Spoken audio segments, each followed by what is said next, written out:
Muy buenas noches con todos y todas. Les damos la más cordial bienvenida a esta 13ª sesión educativa del curso Gestión Pública y sus componentes estratégicos. En esta oportunidad tenemos la presencia del psicólogo Walter Arana, quien nos hablará sobre el sistema de gestión de recursos humanos en la gestión pública. Muy buenas noches, Walter. Buenas noches con cada uno de ustedes. Gracias a los sociólogos peruanos tengo la oportunidad de brindar una charla referente a la gestión de los recursos humanos en la administración pública. Como sabemos, el gestionar a las personas es una tarea muy delicada porque precisamente se trata de personas.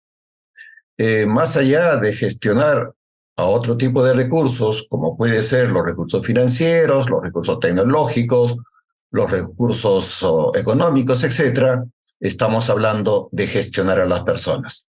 En ese sentido, voy a tener el placer de compartir un tiempo con ustedes a fin de compenetrarnos y conocer la gestión del talento humano en la administración pública. Muchas gracias. Muchas gracias, Walter. Y antes de darte el pase para que inicies tu exposición, presentaremos una breve hoja de vida de tu experiencia profesional y en ese sentido diremos que el psicólogo Walter Hugo Arana Mallorca es doctor en Ciencias de la Educación con maestría o magíster en Administración y Psicología Organizacional. Tiene un título de especialista en Gestión de Desarrollo Regional y Local de la Universidad de Castilla-La Mancha en España. Ha sido jefe de la Unidad de Gestión de Recursos Humanos del Programa de Desarrollo Productivo Agrario, Rural, Agro-Rural del Ministerio de Desarrollo Agrario y Riego. Asimismo, fue director de la Oficina de Descentralización del Ministerio de Trabajo y Promoción del Empleo, director de investigaciones del CONADIS, asesor de la Gerencia General de Censico, director ejecutivo de FONCODES, jefe del personal del despacho presidencial, jefe de la Oficina de Administración de INAVE, gerente de Relaciones Industriales de Editora Perú, gerente de Recursos Humanos de la Caja de Ahorros de Lima, director de personal del Ministerio de Justicia, entre otros. Asimismo, ha participado en proyectos financiados por proyectos del Banco Interamericano de Desarrollo, Banco Mundial y KfW de Alemania, entre otros. Es catedrático universitario de posgrado actualmente. Muy buenas noches, Walter. Adelante. Ok. Bien. Como quiera que, como parte de la gestión pública y sus componentes estratégicos, en esta oportunidad vamos a profundizar respecto a la gestión de los recursos humanos. Como ya habíamos mencionado, el tema de gestionar a las personas es un asunto muy importante, quizás la más importante cuando se trata de gestionar dentro de una organización que puede ser público o privado, porque se trata de personas, se trata de humanos. En consecuencia, para ello, vamos a desarrollar los siguientes temas. Antecedentes, veremos sobre la Autoridad Nacional del Servicio Civil, Servir. Estaremos analizando el tema de tránsito a la ley Servir y finalmente veremos lo que es el sistema administrativo de recursos humanos.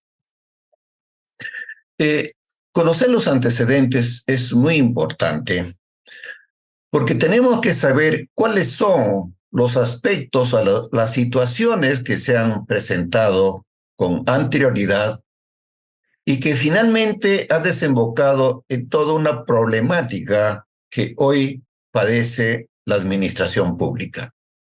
Los problemas que hoy tenemos no es un tema que acaba de pasar este último año, o hace 5 años, o hace 10 años, no. Realmente el tema de gestionar a las personas data de mucho tiempo respecto a su problemática, como hoy vamos a analizar. En ese sentido, ver los antecedentes nos es un tema importante para conocer aquellos aspectos que en el tiempo pasado ha generado la problemática que hoy estamos afrontando. Dicho eso, debo mencionar que en 1938 Y el presidente Benavides promulga una ley que crea la Dirección General de Escalafón Civil y Listas Pasivas. Como vemos, ya en 1938 ya había un interés de hablar, de conocer respecto al escalafón civil. En aquella oportunidad, esta Dirección General pertenecía al Ministerio de Hacienda. Hasta que en 1947 esta dirección cambia de denominación bajo la Dirección General de Servicio Civil y Pensiones. Nótese que ya en 1947, ya se hablaba del servicio civil y pensiones. En 1950, esta fecha y este hecho es muy trascendente en la administración pública. Se dicta la ley 11377, Ley del Estatuto y Escalafón del Servicio Civil. Esta ley tuvo una vigencia muy importante en la administración pública, la misma que ha sido reglamentado mediante un decreto supremo 522. Y ya en aquella oportunidad, ojo que estamos hablando de 1950, ya se hablaba de los empleados de carrera, que eran las personas estables, que hoy llamamos nombrados. Luego ya se hablaba del empleado de contrata, no, que por razones transitorias se contrataba a las personas generalmente para una determinada obra. También se hace mención del empleado adscrito, como son el caso de los asesores, los cargos de confianza. Y finalmente se habla de personal de servicio interno, ¿no? Aquellas personas que hacían una labor básicamente de apoyo. Y luego también ya en este decreto supremo, la 522, se ordena la clasificación y la jerarquía dentro del personal. En consecuencia, se habla de jefes y subordinados. Asimismo, se crea el Consejo Nacional de Servicio Civil. Y este es un hecho muy importante en la administración pública. También ya se considera dentro de las categorías de los trabajadores a los oficiales y a los auxiliares. Era una especie de clasificador de cargo, ¿no? Como ya podemos observar. Ojo que estamos hablando de 1950. En 1958 se crea el Instituto Peruano de Administración Pública. Este hecho también es muy importante porque el crear un instituto que gestione la administración pública para su oportunidad era revolucionario, ¿no? Esto además permitió crear la Dirección General del Servicio Civil y crear también el sistema de clasificación de cargos, ¿no? Estamos hablando del sistema de clasificación de cargos que de una u otra forma es vigente hasta la actualidad. En cuanto se refiere a denominación, obviamente la estructura y el procedimiento ha cambiado en el tiempo. En 1964 se constituye la Oficina Nacional de Racionalización y Capacitación de la Administración Pública. Nótese que estamos hablando de racionalización. Lo que hoy puede ser o es la Oficina de Organización y Métodos en cada uno de los sectores. Asimismo, hay un especial tratamiento a la capacitación en la administración pública. Entonces, las siglas era ONRAP. ONRAP estaba destinado a normar y establecer medidas relacionadas con la reforma administrativa de aquel entonces. También estaban orientados a la capacitación del personal a nivel de toda la administración pública, normativamente hablando. Y esto da pues pie a la creación de oficinas de organización y métodos en las entidades públicas, y en otras se llamaba también la Oficina General de Racionalización. Entonces, ya llegamos al 1968, se crea el Instituto Nacional de Planificación. Este instituto absorbe las funciones del IPAP, ¿no? Y finalmente este instituto cambia de nombre y se denomina Dirección General de Servicio Civil, estamos en 1969, ¿no? Nótese que el nombre ya se habla, que el nombre se habla de una Dirección General de Servicio Civil. Esta Dirección General dependía del primer ministro, ¿no? Y da pie para la creación de la Oficina Nacional de Administración Pública, ONAP, hasta llegar a 1973, donde se crea el Instituto Nacional de Administración Pública, 1973. Este instituto, el INAP, dicho sea de paso, está ubicado en la avenida Guzmán Blanco, en el centro de Lima. Tenía como función unificar las áreas de la ONAP y de la ONRAP. Estaba destinado a dictar normas, brindar asesoría, proponer recomendaciones que orienten e impulsen a la administración pública cada vez más eficiente. El INAP tenía sistemas administrativos que gestionaban a nivel nacional. ¿Cuáles eran? El sistema de racionalización, el sistema de personal, el sistema de capacitación y el sistema de abastecimiento, hoy logística. Entonces el INAP tenía una función muy importante en la administración pública porque manejaba sistemas claves de gestión: racionalización, personal, capacitación y abastecimiento. Asimismo, se incorpora la Escuela Superior de Administración Pública para que dependa del INAP. Se inicia, ya en aquella oportunidad, se inicia programas de evaluación de personal, ¿no? Ya se crea un procedimiento a efectos de evaluar el desempeño de los trabajadores de la administración pública. Asimismo, ya se establece técnicas de ingreso, de derecho y deberes de los trabajadores. También el INAP establece políticas de remuneraciones, como es la homologación de remuneraciones, bonificaciones, pensiones, etc. Entonces, como vemos, ya en 1973 existe todo un organismo, toda una entidad dedicada a la optimización de la gestión de la administración pública, pero centrado principalmente en el tema de racionalización, en el tema de los recursos humanos, la capacitación y abastecimientos. Recordemos que el INAP fue creado el 11 de diciembre de 1973, pero resulta que en julio del 1995 se dicta la ley 25607, donde dispone la disolución del INAP. Es decir, se desactiva el INAP. Lamentablemente consideramos que esta decisión fue un retraso al desarrollo de la tecnificación y la modernización de la administración pública.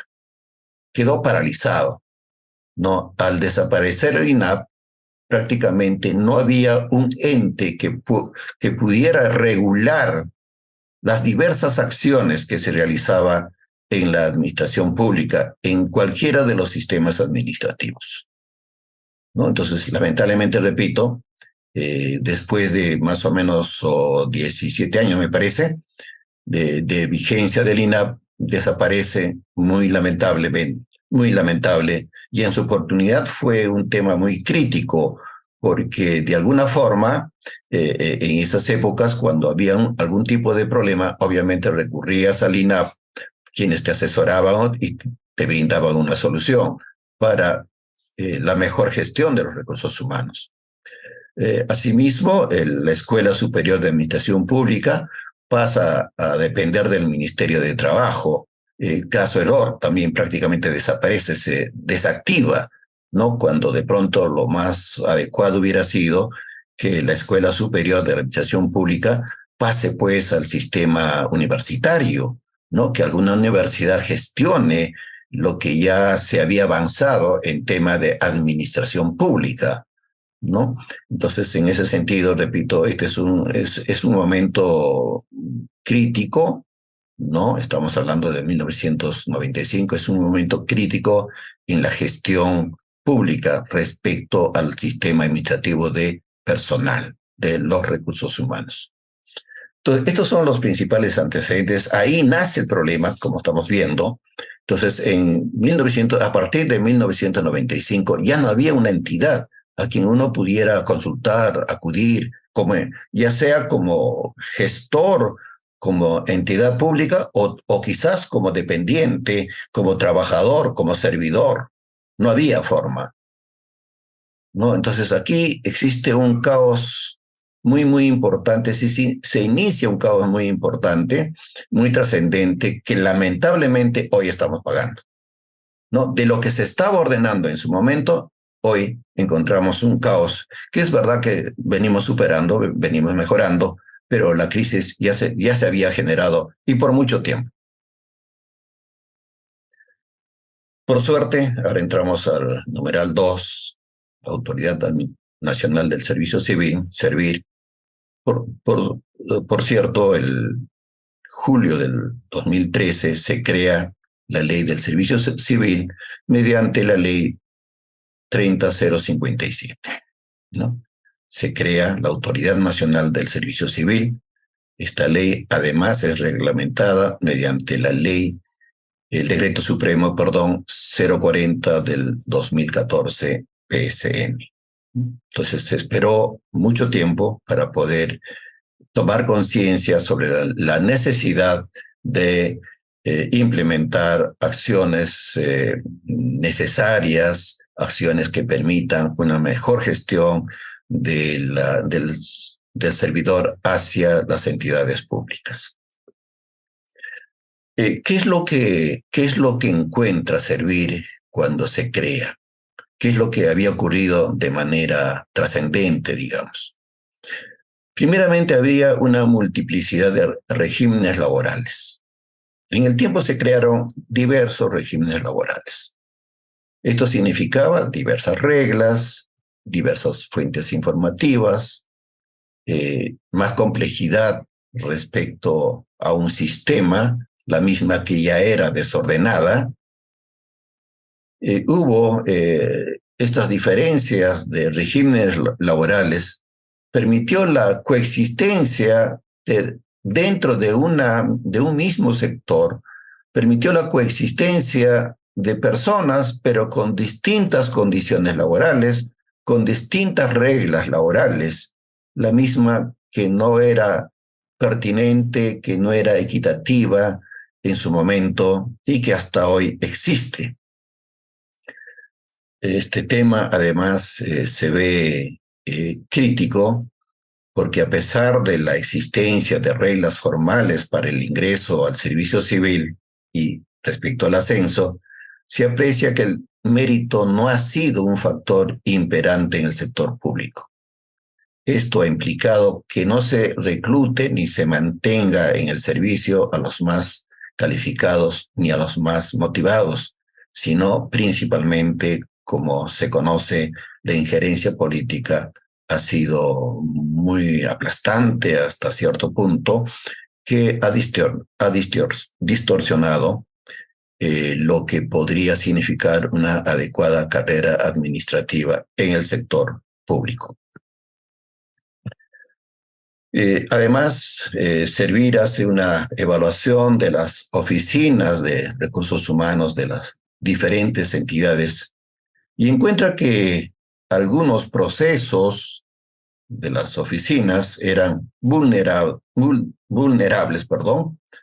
por injerencia de aspectos políticos, ¿no? Es decir, en algunos casos primaba más la influencia política que el aspecto técnico en sí.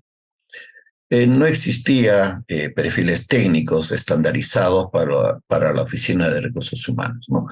Cada entidad creaba en muchas ocasiones, en función a la medida del perfil del postulante, entre comillas, ¿no? Porque en muchos de los casos eran cargos de confianza, y a los cargos de confianza, lamentablemente, se creía que cualquier persona podía estar, inclusive personas que no conocían sobre el tema, es decir, sobre recursos humanos.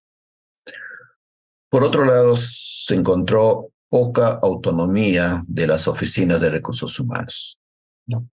Esto inclusive hasta en algunos casos hasta hoy existe, que las oficinas de recursos humanos dependen de la Oficina General de Administración, ¿no? Entenderemos que la Oficina General de Administración está más preocupado en sus compras, en el tema logístico, que en el aspecto humano.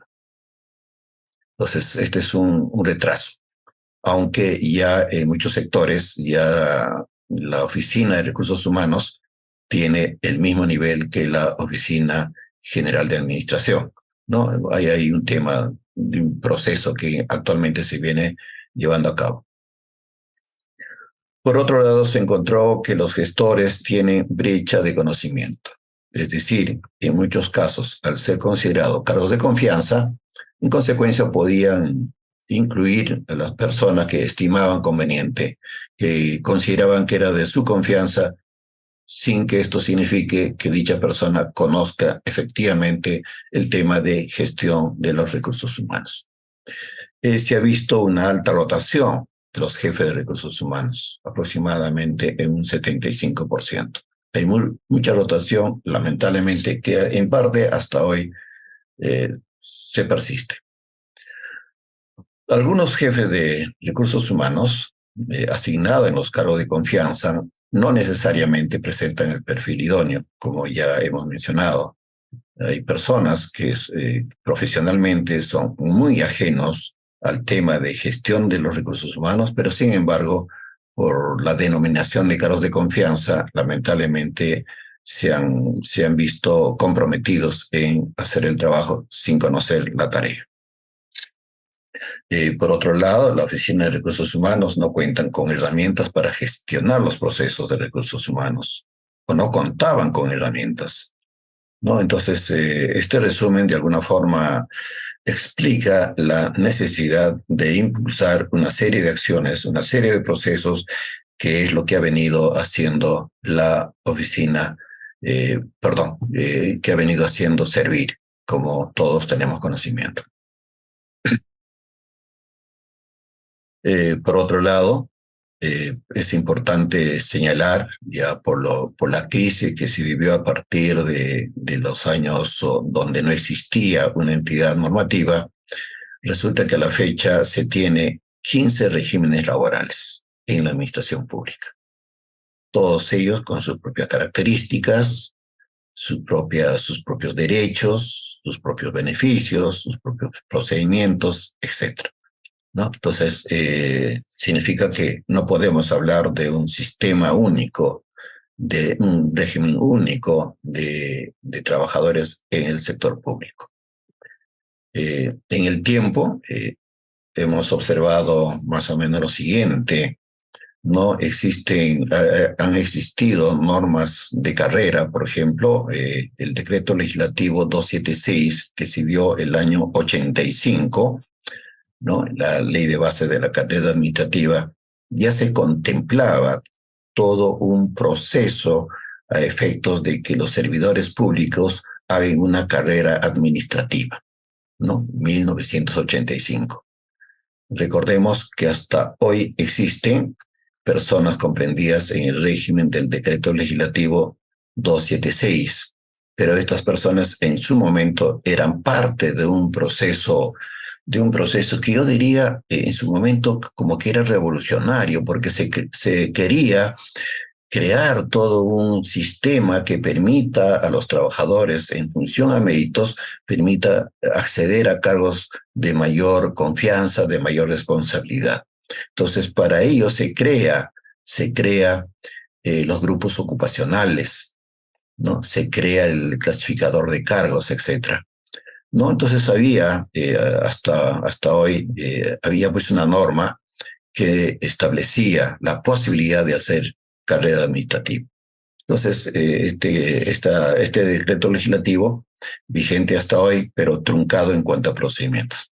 Después tenemos normas también sin vínculo laboral, tanto el régimen de la actividad privada, decreto legislativo 728, que ha sido normado desde 1991, y también el tema de contratación administrativa de servicio, que es un régimen especial, los llamados CAS, ¿no? que rige desde 1911.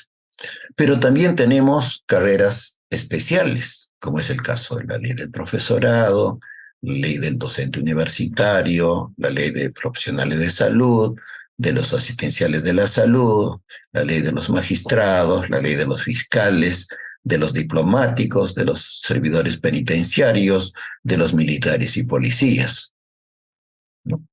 Y por otro lado, tenemos vínculos laborales sin carrera, como son el caso de los gerentes públicos, y también tenemos con vínculo civil en aquellos casos de convenios de administración con PNUD o del Fondo de Apoyo Gerencial, etcétera, etcétera. En resumen, tenemos a la fecha 15 regímenes laborales con diferentes condiciones laborales, valga la redundancia, con diferentes normas, con diferentes procedimientos, con diferentes deberes, con diferentes derechos, etcétera, etcétera. Esto es un tema que se supone que en el tiempo tiene que ser mejorado. Como vemos, tratando de resumir, como vemos actualmente, generalmente en la administración pública, hablando en general, tenemos 3 regímenes laborales que coexisten, ¿no? Por un lado tenemos el régimen laboral normado por el Decreto Legislativo 276, como ya hemos mencionado. Estos son trabajadores del sector público que tienen a la fecha la condición de nombrados, ¿no? Así lo conocemos. Pero en sus inicios la idea central era que estas personas sigan todo un proceso de evaluación para poder acceder a cargos de mayor responsabilidad, basado en su desempeño laboral, en su nivel de estudios, en su capacitación y en su desempeño laboral. 4 eran las condiciones para que la persona pudiera acceder de un grupo ocupacional a otra, o dentro de su propio grupo podía acceder a otros niveles superiores. Pero por otro lado, también tenemos dentro del sector público a trabajadores del régimen de la actividad privada, normado por el Decreto Legislativo 728, ¿no? Esto en su momento fue un tema crítico porque, como su nombre lo indica, este régimen laboral es de la actividad privada, ¿no? Entonces, ¿cómo es que aparece en la administración pública? En verdad que tiene toda una historia, ¿no? Que creo que no es el momento de repetir, pero lo cierto es que hoy tenemos ley del régimen de la actividad privada como parte del régimen laboral en el sector público. Por otro lado, tenemos el régimen especial de la administración pública, que normado por el Decreto Legislativo 1057, ¿no? El personal CAS, la misma que en número de trabajadores hoy es muy importante. En consecuencia, generalmente observamos, principalmente en los ministerios, que coexisten estos 3 regímenes laborales.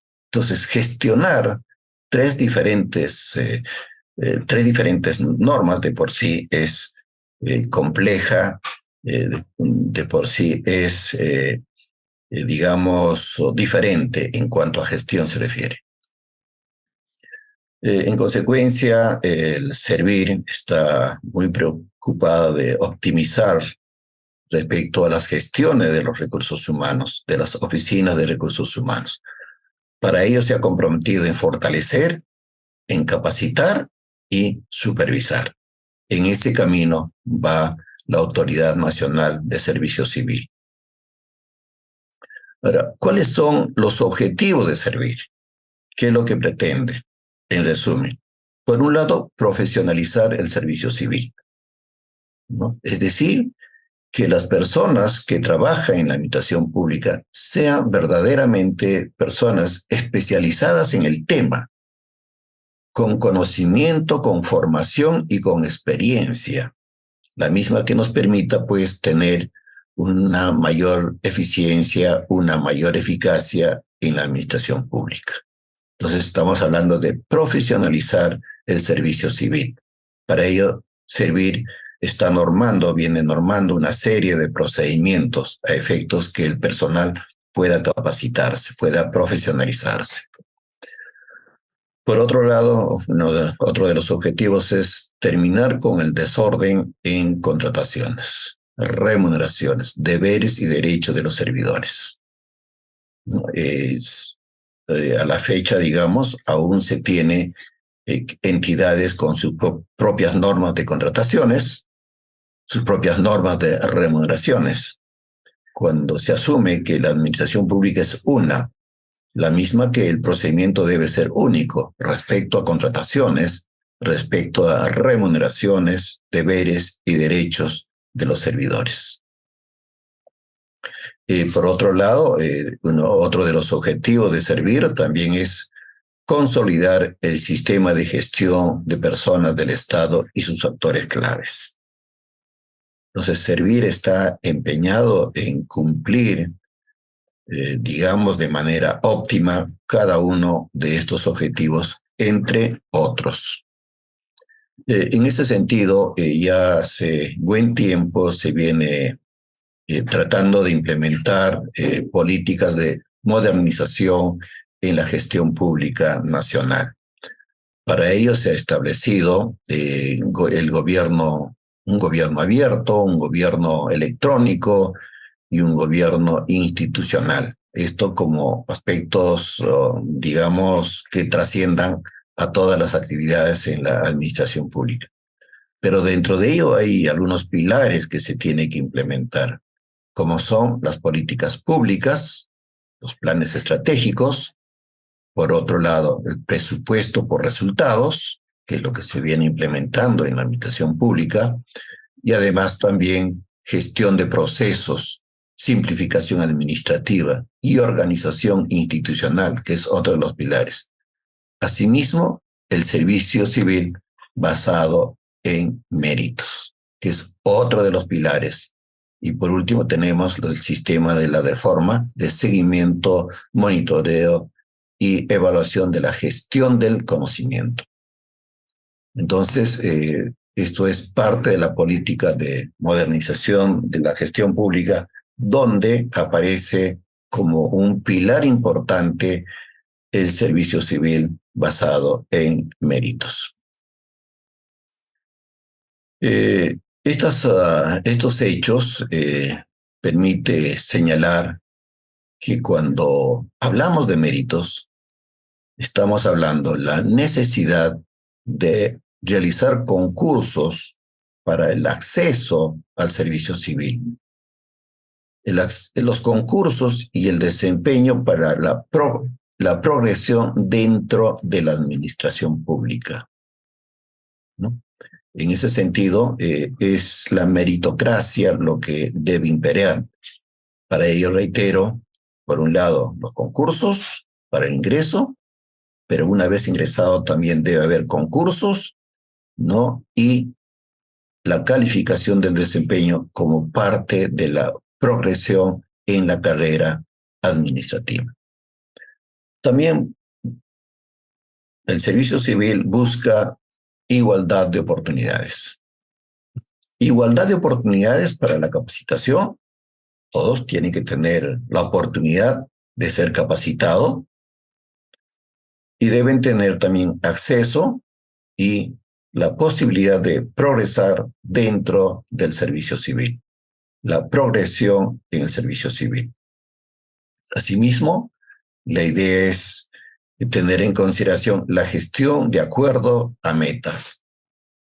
Es decir, la idea básica es que cada uno de los servidores cumplan determinadas obligaciones, tanto en tarea como en acciones, y así también en objetivos establecidos dentro de su área a efectos de ser calificados como tal.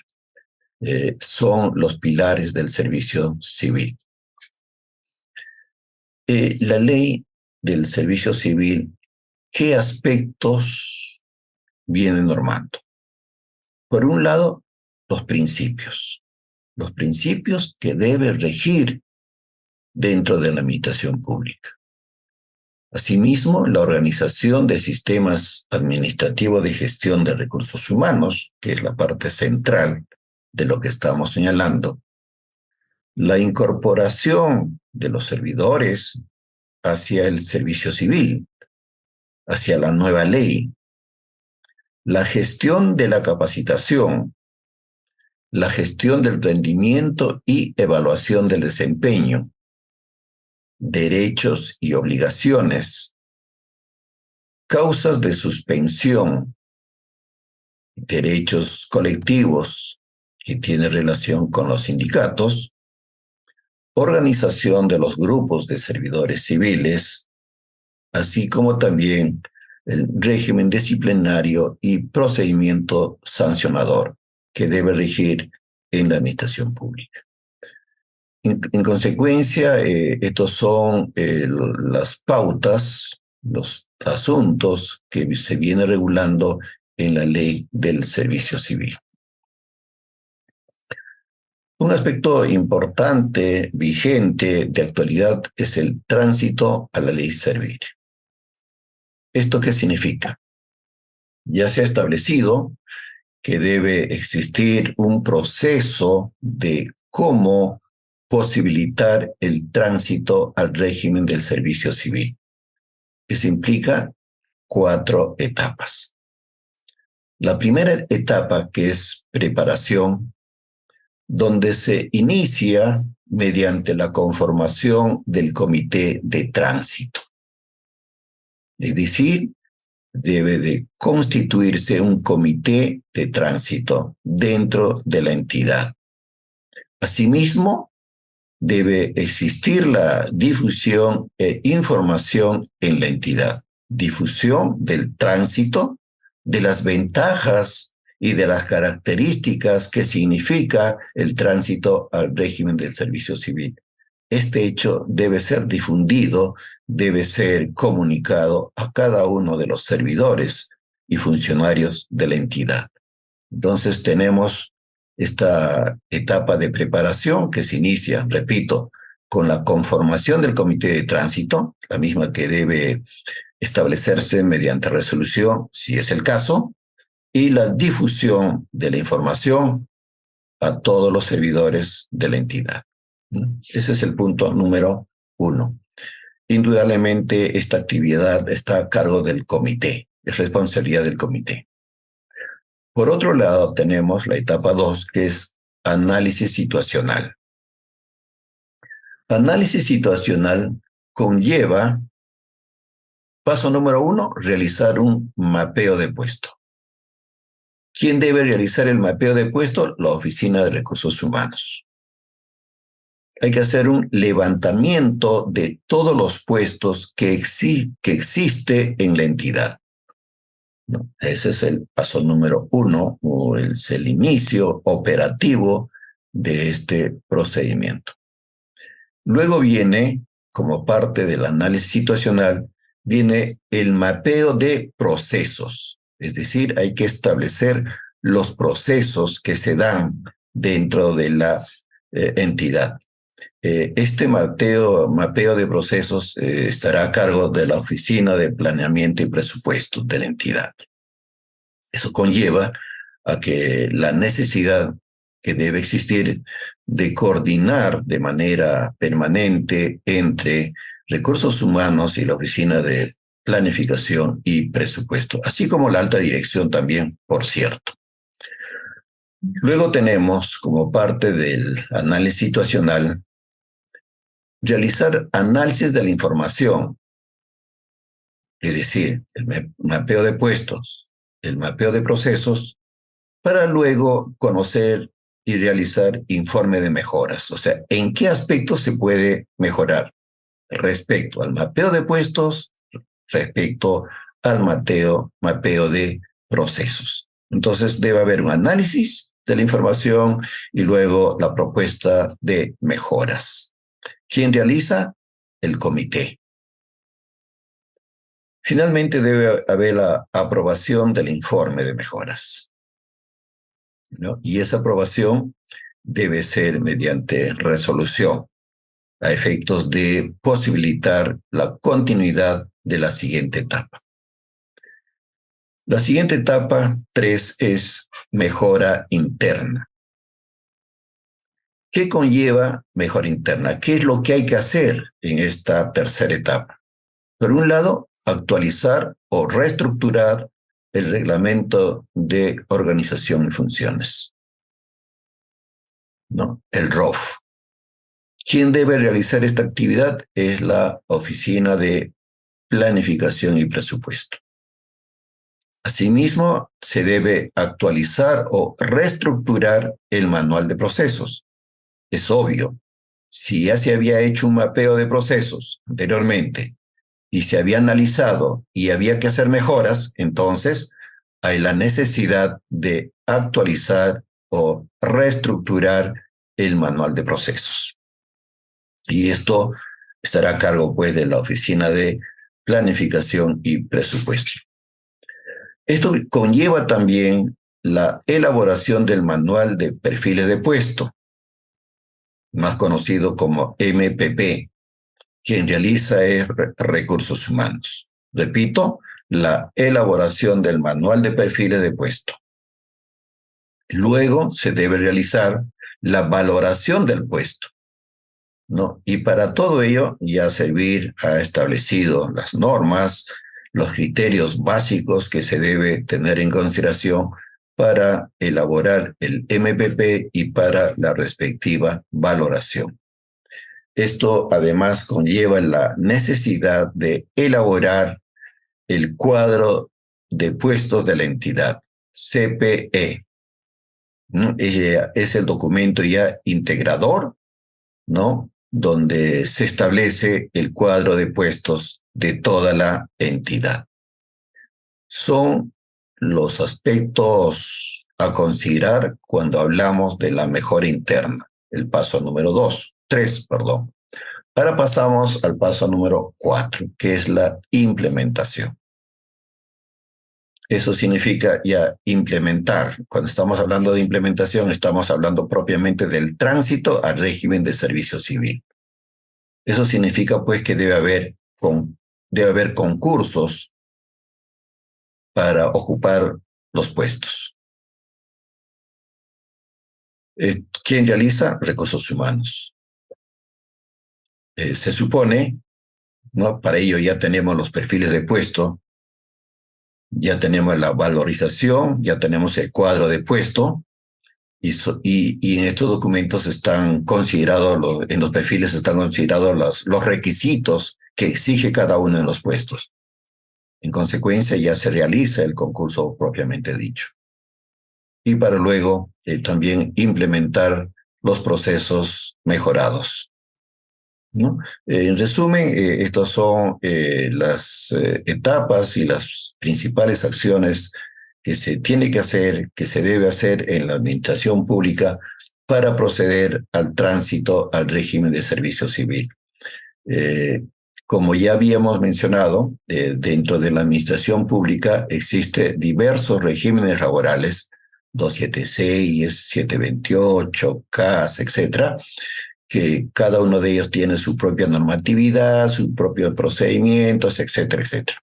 Entonces, la intención es unificar criterios y que todos ellos tengan la oportunidad de pasar a un nuevo régimen normado por Servir, ¿no? Entonces, por eso es que se insiste en la necesidad del tránsito al régimen de servicio civil. Pero, repito, para ello hay que cumplir todo este procedimiento, ¿no? Bien, entonces, este es un aspecto importante, es un aspecto de actualidad.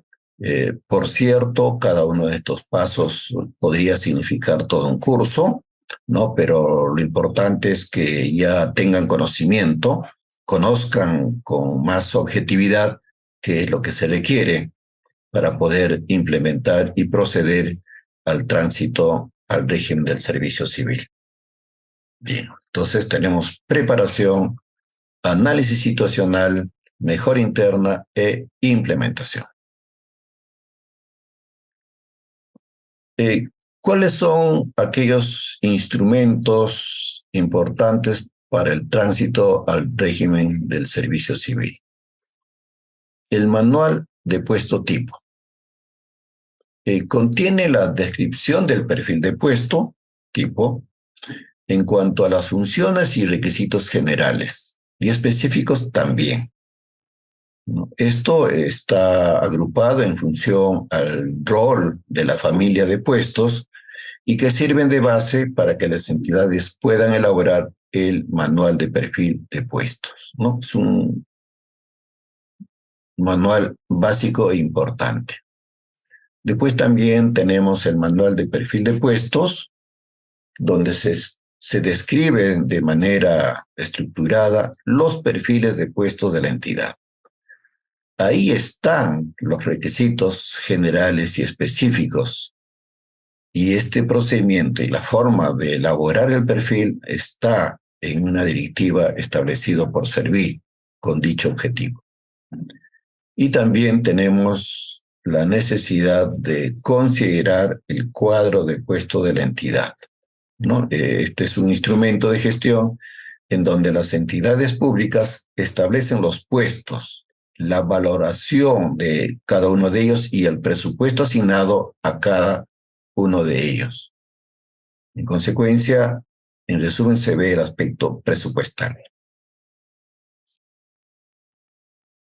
Pasemos a hablar sobre los sistemas administrativos de recursos humanos.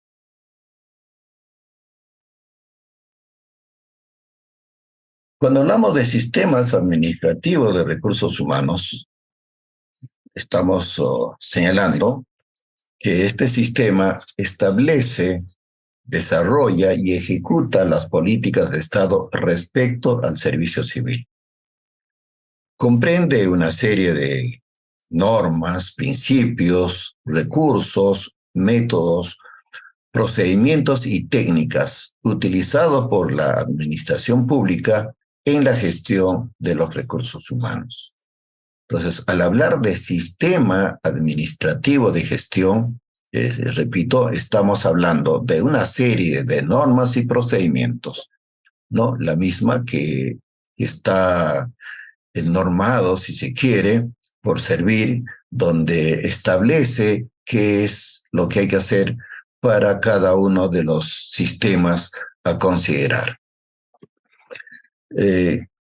Como vemos, en la administración pública tenemos el sistema administrativo de gestión de los recursos humanos, que tiene 7 subsistemas. 7 subsistemas. Cada subsistema tiene procesos y en total tenemos 23 procesos. Por ejemplo, el subsistema de planificación tiene 2 procesos. 1, estrategias y políticas y procedimientos. 2, planificación de recursos humanos.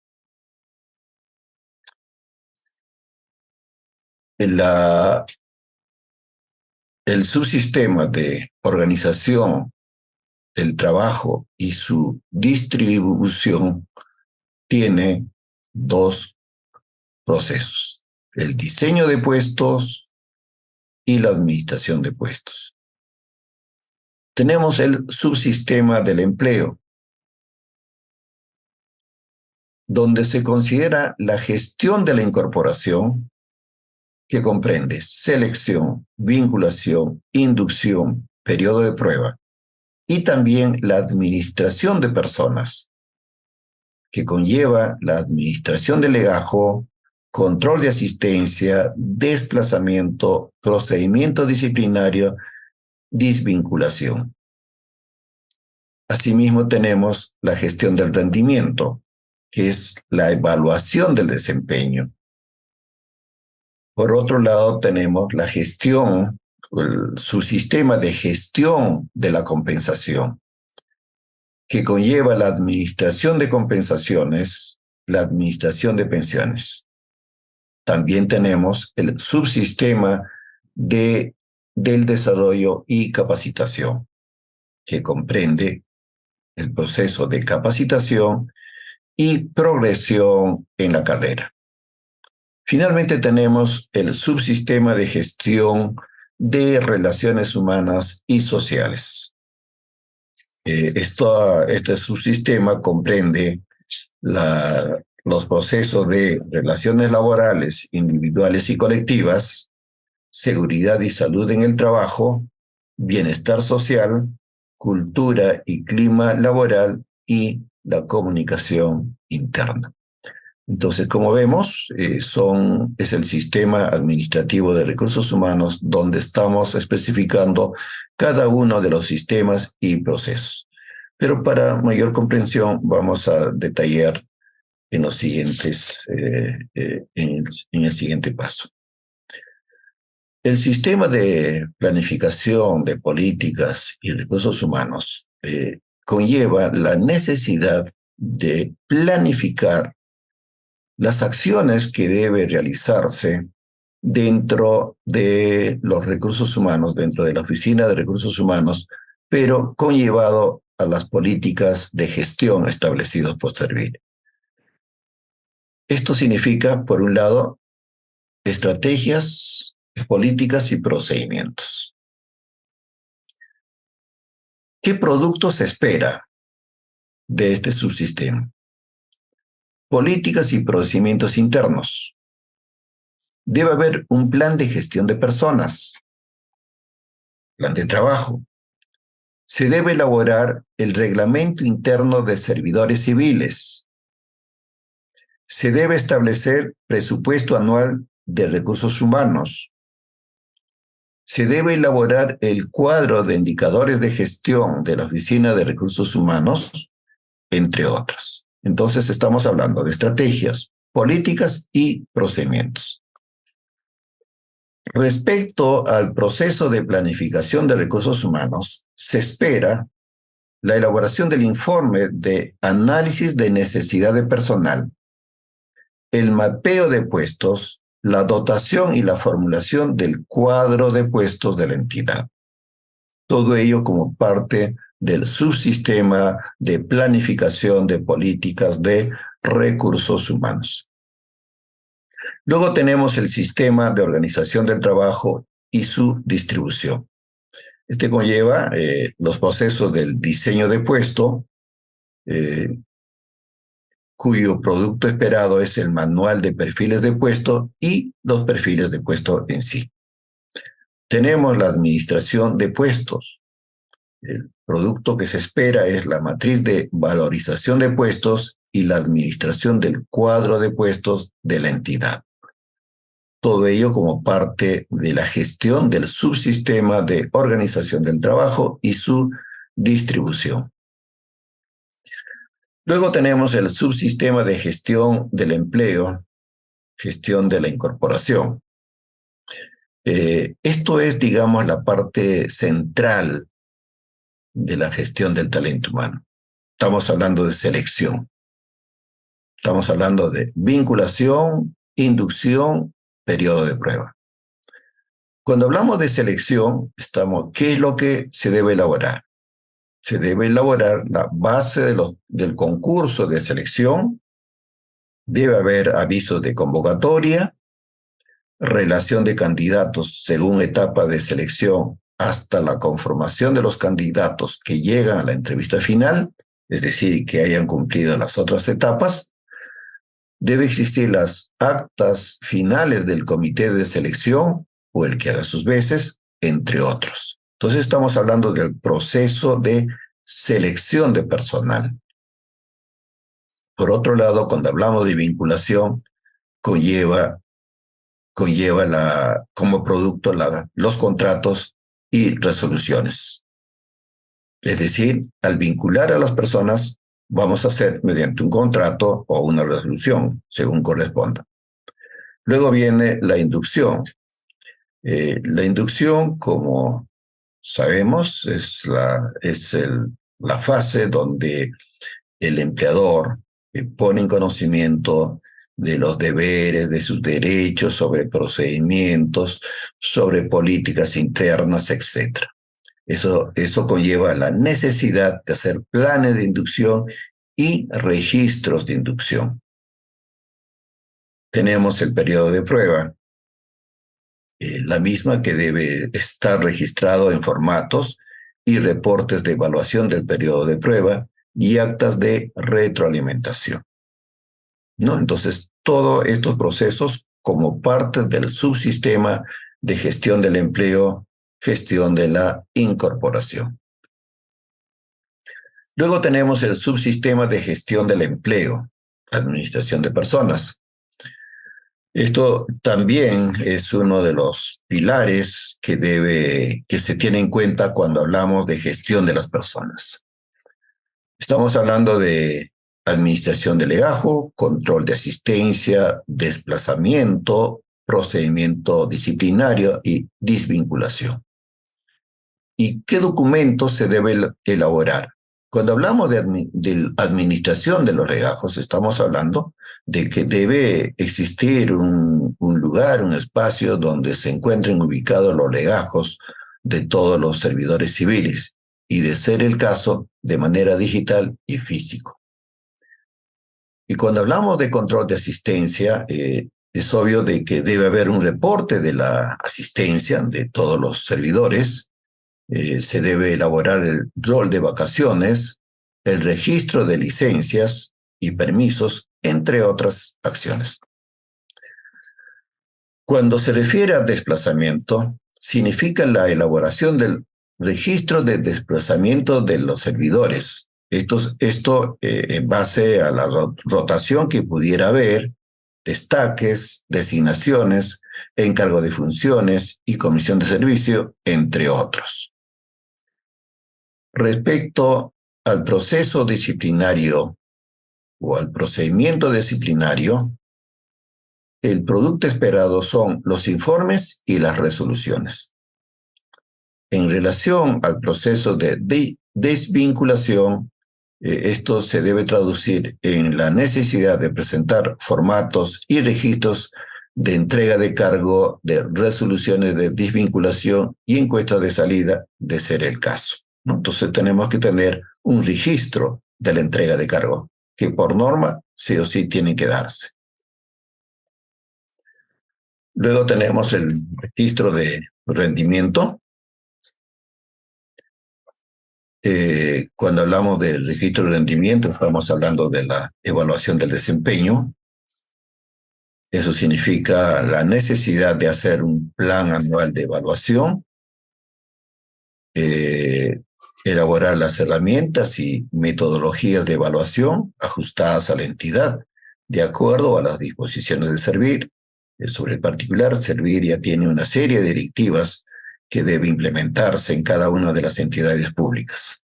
Se debe elaborar el registro de calificaciones, matriz de monitoreo, el plan de mejora de acuerdo a los resultados obtenidos y el proceso de evaluación, así como los reportes a Servir, entre otras acciones. Luego tenemos el subsistema de gestión de la compensación. Comprende el proceso de administración de compensaciones, donde debe haber reporte de planillas, resoluciones de beneficios, las boletas de pago, reportes de compensaciones no económicas, entre otros aspectos. También hay que tener en cuenta el proceso de administración de pensiones. Esto significa la necesidad de tener un registro de pensiones, resolución de otorgamiento de pensiones, boleta de pensiones, entre otros aspectos. Es decir, este último, en tanto la entidad tenga pensionistas, ¿no? No todas las entidades tienen pensionistas a cargo, ¿no? Generalmente los pensionistas son aquellas personas que han estado trabajando en la ley 11377 o en la 276, ¿no? Y que son servidores que han sido comprendidos en el régimen de pensiones de la 20530. Luego tenemos el subsistema de gestión del desarrollo y capacitación. Por un lado tenemos el proceso de capacitación. ¿Esto qué significa? que debe realizarse un diagnóstico de necesidades de la capacitación. ¿No? Este es un punto muy importante. Debe elaborarse el diagnóstico de necesidades de capacitación. Y para ello hay una serie de procedimientos, la misma que ha sido normada por Servir. Se debe elaborar el plan de desarrollo de personas. ¿No? Se debe tener en cuenta los formatos de la ejecución de la capacitación respecto a la asistencia, al proceso mismo de la capacitación, etc. Debe haber una evaluación de la capacitación. ¿En qué medida la capacitación ha cumplido con su objetivo? No debe haber registros internos de dichas acciones, entre otras medidas. Luego tenemos progresión en la carrera. Cuando hablamos de progresión en la carrera, significa tener un plan de línea de carrera.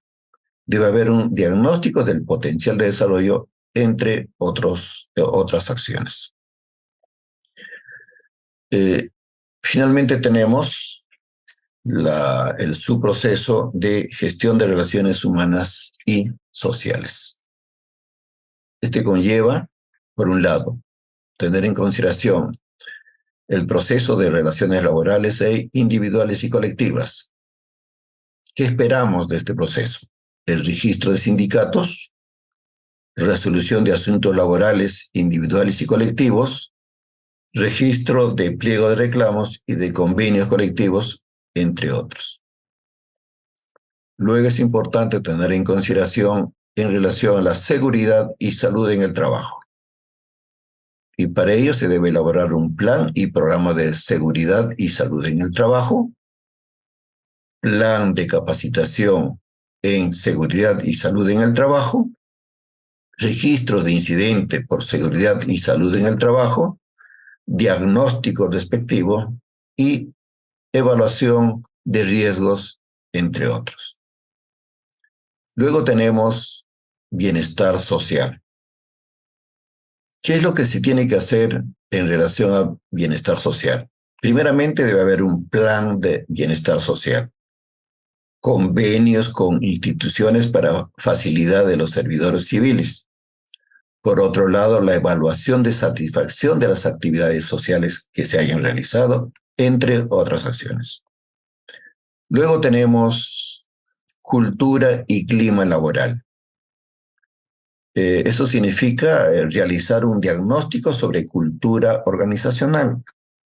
Cada entidad pública tiene su propia cultura y por lo tanto es necesario realizar un diagnóstico para conocer las debilidades y la fortaleza de esa cultura. Se tiene que medir el clima de la organización, el clima organizacional. Debe haber planes de acción de mejora del clima y cultura de la organización, como consecuencia, obviamente, del diagnóstico y la medición. Y finalmente tenemos la comunicación interna, ¿no? Como parte del subsistema, cuando hablamos de gestión de los recursos humanos, del talento humano, estamos hablando de la necesidad de la comunicación interna. ¿Esto qué significa? Que se debe elaborar un plan de comunicación interna. No debe haber todo un procedimiento de comunicación interna, la misma que puede ser físico o puede ser también de manera virtual, entre otras acciones. Bien, señores, hemos tratado de hacer un resumen de los aspectos más importantes cuando hablamos de gestión de las personas en la administración pública, esperando que esto sea una contribución importante, por lo menos en el aspecto básico, para el conocimiento de cada uno de ustedes. Recuerden que gestionar a las personas no es gestionar a un recurso más.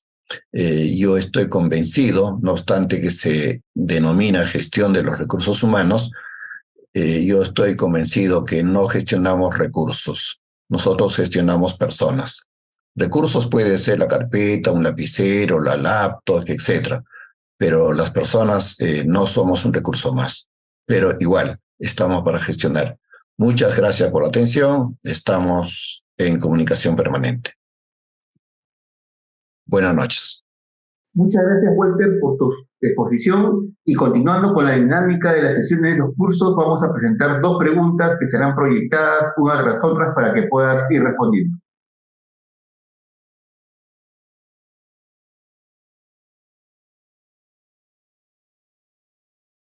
Respecto a la pregunta planteada, han dado en un tema muy delicado actualmente. Efectivamente, hasta la fecha se viene implementando una acción no tan legal como debe ser respecto a la incorporación de personal CAS ya con los perfiles adecuados a las personas que quieren apoyar.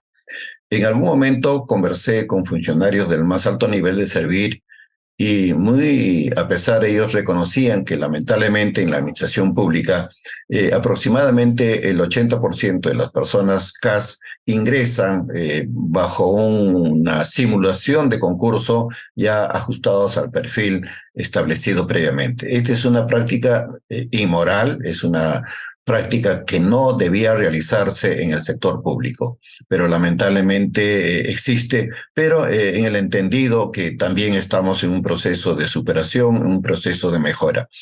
Una recomendación en ese sentido es que para efectos de poder hacer un concurso, digamos, en principio debe ser transparente, ¿no? Y para abogar por esa transparencia, se recomienda tener en cuenta el manual de perfil de puesto, donde ya está establecidos los requisitos que deben tener los puestos en materia de concurso. Si bien es cierto que en el manual de perfil de puesto están aquellos cargos estables, si se quiere, de la entidad, pero no quita que parte de esa información que ha sido elaborado técnicamente puede servir como referencia para también hacer el concurso relacionado con el personal CAS. Ahí mucho tiene que ver la ética, la moral, la decencia del comité, ¿no? También del personal que trabaja directamente involucrado en estos concursos para poder ser cada vez más eficiente. Pero lamentamos que exista aún este proceso digamos, no transparente, no correcto, que a la larga hace mucho daño al sector público, sobre todo cuando se trata de especialidades del más alto nivel. Repito, ahí hay que abogar a la conciencia de la persona y reitero una vez más, un referente importante para establecer los perfiles puede ser o debe ser el manual de perfil de puesto. Ahí está, por lo menos como referencia.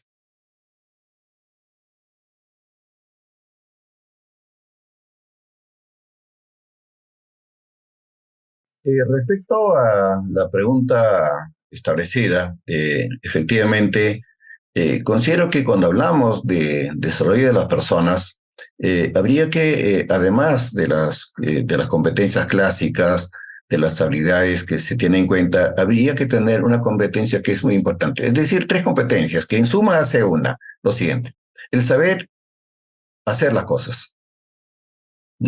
La habilidad de la persona o las habilidades de la persona debería estar orientado a saber hacer las cosas, pero saber hacer bien, por un lado. La otra es poder hacer. O sea, no solamente es saber hacer, sino también el poder hacer, o sea, la acción, en tanto tenga condiciones, en tanto tenga recursos, en tanto tenga permisos, autorizaciones para hacer las cosas. Y finalmente, querer hacer. Querer hacer significa poner la voluntad de hacer las cosas bien. Puedo saber, puedo poder hacer, pero si no quiero, si no tengo aquella voluntad, entonces definitivamente el producto no va a ser lo óptimo. En consecuencia, dentro de las competencias, dentro de lo que se debe tener en cuenta cuando hablamos de desarrollo de las personas, estamos hablando de aquellas competencias de saber hacer, querer hacer y poder hacer. Pero esto también orientado a que la persona tenga la posibilidad de poner en práctica sus habilidades, su conocimiento, su experiencia, a efectos de posibilitar a asumir cargos de mayor responsabilidad y poder contribuir de una manera más eficiente a la gestión en la administración pública. Muchas gracias a los sociólogos peruanos que me ha dado la oportunidad de compartir unos momentos con cada uno de ustedes, porque, reitero, cuando hablamos de gestión del talento humano es algo muy importante, porque, como ya hemos señalado, no se trata de gestionar carpetas, no se trata de gestionar recursos financieros, económicos o tecnologías, que son efectivamente recursos de una organización. Lo que se trata es gestionar el talento humano, gestionar a las personas, que va más allá de gestionar a los recursos. En consecuencia, agradezco una vez más a los sociólogos peruanos de tener la oportunidad de contribuir con un grano de arena en la capacitación. Muchas gracias. Muchas gracias, Walter. De esta manera estamos finalizando la 13ª sesión educativa del curso Gestión Pública y sus componentes estratégicos. En esta oportunidad hemos tenido la presencia de Walter Arana, que nos ha hablado sobre los recursos humanos en la gestión pública. Muy buenas noches. Nos vemos en la siguiente sesión.